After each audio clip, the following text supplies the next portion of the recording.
Right guys, let's have a chat about twin tanks. So I'm going to go through from the start. Let's have a chat about how scuba works, and then we'll go into how the twins differ. Alright, so to begin with, what we've got here is, this is a backplate and wing system. So a lot of the time people have jacket styles. It's got a hard backplate on it. And then the wing is separate. So this one we can switch between singles or twins. Okay, so let's have a chat about all of the pieces that we've got here. So we've got our wing here, which is like a big inflatable cushion. This is our inflator for our wing. So this would normally get connected. We'll show you that in a minute. And then we've got our cylinders back here. And then we've got valves. These here are weight pockets. So weighting is really important with scuba. You kind of want enough weight to be able to get under the surface, but you don't want to be carrying any extra weight. If you are carrying extra weight, you'll see by the wing will have extra air in it. So before you get into the water, you really want to do a buoyancy check. I'll put a link up here to how to do a buoyancy check really easily. So for the dry suit, it's a little bit of a different process. Maybe I can do a video on that a bit later. So the wing is basically the main part of your BCD or buoyancy compensator device.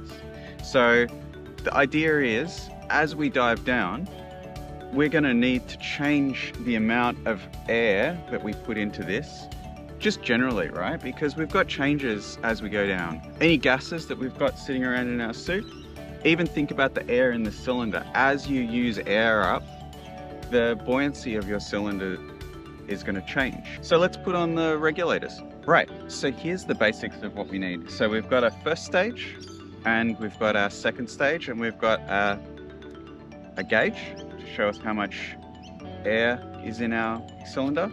And then we've got a connector. Let's get all this connected, eh? Right, so we're all connected up. So what we've got here is the first stage. So the first stage is taking the cylinder pressure, which normally is around about 200 bar to 250 bar on most cylinders. You can get up to 300 bar. So keep in mind, we're breathing roughly 1 bar of air pressure, and it's going to drop that pressure down to between 8 and 10 bar. So there's a few connectors here. So this one's our high pressure connector. So that goes directly to our gauge. So we can see we've got 120 bar left here. So this one is pretty much going directly from our cylinder pressure. So these two here, and there's another 2 outlets up the top here, are our low pressure. So this is going to our regulator, so our second stage, which gives us atmospheric pressure.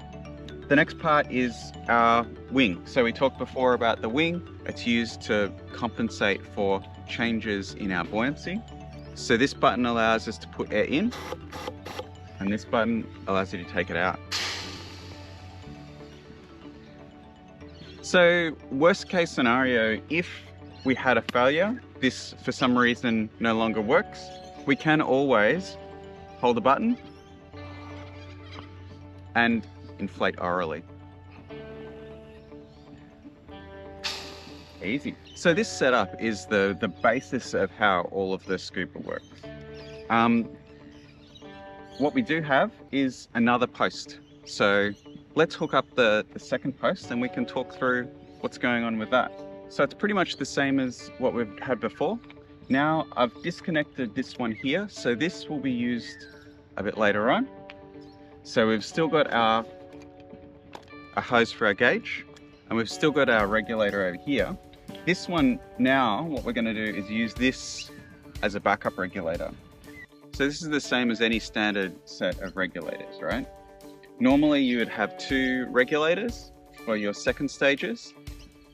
So the idea is that if there was a failure with your primary regulator, you can switch to your secondary regulator, not a problem, right? Obviously, if you run out of air, you're still in a lot of trouble. You don't have a backup set of air normally. But because we've got our twin setup, we've actually got backups of almost everything. So we've got now a primary post and a backup post. So our primary has our main regulator that we're using for it, and it also hooks up to our BC. So you can see our hose just going across here. I've also got, similar to the gauge that we've got on this side, I've got a electronic gauge. So this will go to my computer and tell me the cylinder pressure. So you don't have to have two pressure gauges, but actually I found this quite useful with it. So if for whatever reason your cylinders are isolated, you at least can tell, oh, okay, the two cylinder pressures are different, and open the isolator. So I guess the problem, if you've got a single first stage, so if there's a problem with that first stage, you pretty much can't turn it off. You really have no other options. With the twin setup, what we've got is a lot of redundancy in the system. So we've got two cylinders, we've got two first stages, and those are connected to two systems that we can run almost independently. So we've got two regulators connected up to our two first stages. We've got two gauges connected together. And we actually have two hoses that we can interchange if we really needed to. So you notice what we've got as well is we've got three valves at the top here. So these valves on either cylinder will turn off your first stages. And this valve in the middle shuts off the air connection between the two cylinders. So let's have a chat about these valves, because they're a little bit different to how you normally think about it. So the way this works is if, for instance, we had a problem with our backup regulator, we can turn off this valve. So what that's doing is just turning off backup regulator.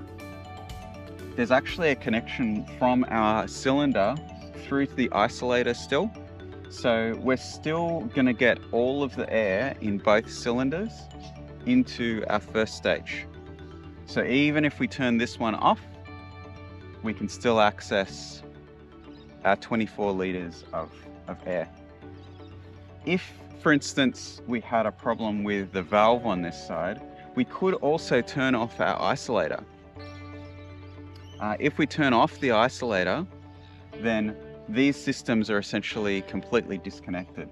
So we don't have access to both 12-litre cylinders.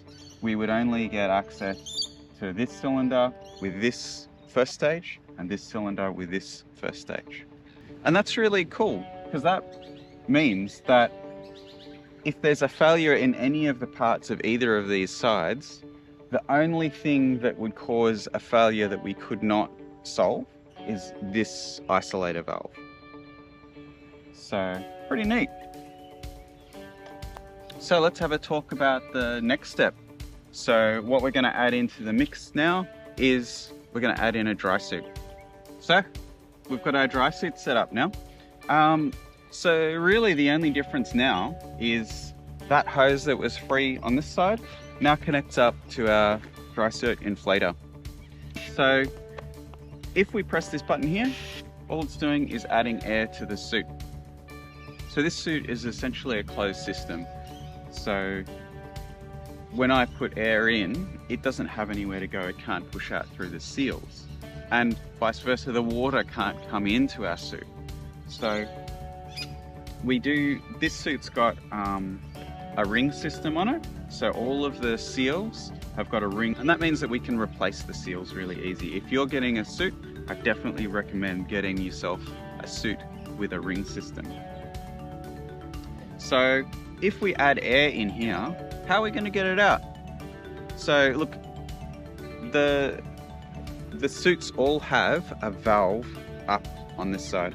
So this valve, you can either have it completely open, which most people have all the time. So if it's completely open, air will automatically come out of the suit, but water won't come back in. It's got a valve on it. We can also close this up, which you might want to do if you wanted to keep extra air in the suit, for instance, if you were really cold. Normally though, you'd keep it open all the time. So worst case, if we needed to get air out quickly, you can also press this and that will let air out of the suit. There is a zip on it. This one's got a plastic zip. I found the plastic zips really good. There's not much maintenance for them, but you can also get a brass zip as well. I guess the main benefit of the plastic zip is that it's very low maintenance. You don't really need to do much to it. Whereas the brass zips, you need to continually keep wax on them. So it's kind of personal preference. I prefer the plastic zip. I think it's really good. So you remember before we talked about our wing, right? So as we go down, we're going to get compressed. The same thing happens to the dry suit itself. So as we go down, we have an undersuit under our dry suit to try and keep us warm. And that undersuit is going to compress. And as it compresses, we're going to need to add some air into our suit. The more we go down, the more it's going to compress, the more we're going to have to add air in. So ideally, when you have your wing on, your wing really should be almost empty. So I guess if you think about it, this system's now packed full of redundancy. We've got our 2 regulators. We've got our BC, which we can inflate to get us additional buoyancy. We could also inflate our dry suit for some additional buoyancy. Ideally, you try and keep the buoyancy controlled by your BC, but potentially, if your BC was not working and for some reason maybe this part fell off, you could still inflate using your dry suit, which is another reason why this valve is quite cool. So you could close this down and use that to allow you to put in some additional air. So I think that's about it. I hope this has been really valuable. Just keep in mind, it's not all that complicated. I know there's a lot of hoses going on, but you remember we've got our primary first stage, which is connecting up to our primary regulator. So this one down here, our primary regulator. And that hose here goes across to our BC, so allowing us to inflate our wing. And then we've got our gauge up here, which is just an electronic one in our case. Then our backup regulator. So that one just has our backup second stage regulator on it. So then we've got that hose from our backup first stage that's going to our dry suit. And then our final hose is our gauge. So I hope this was helpful to talk through how scuba in general works, how the twins work, the valve system as well. What happens if I turn off any of these 3 valves? I hope it's been useful for you. See you next time.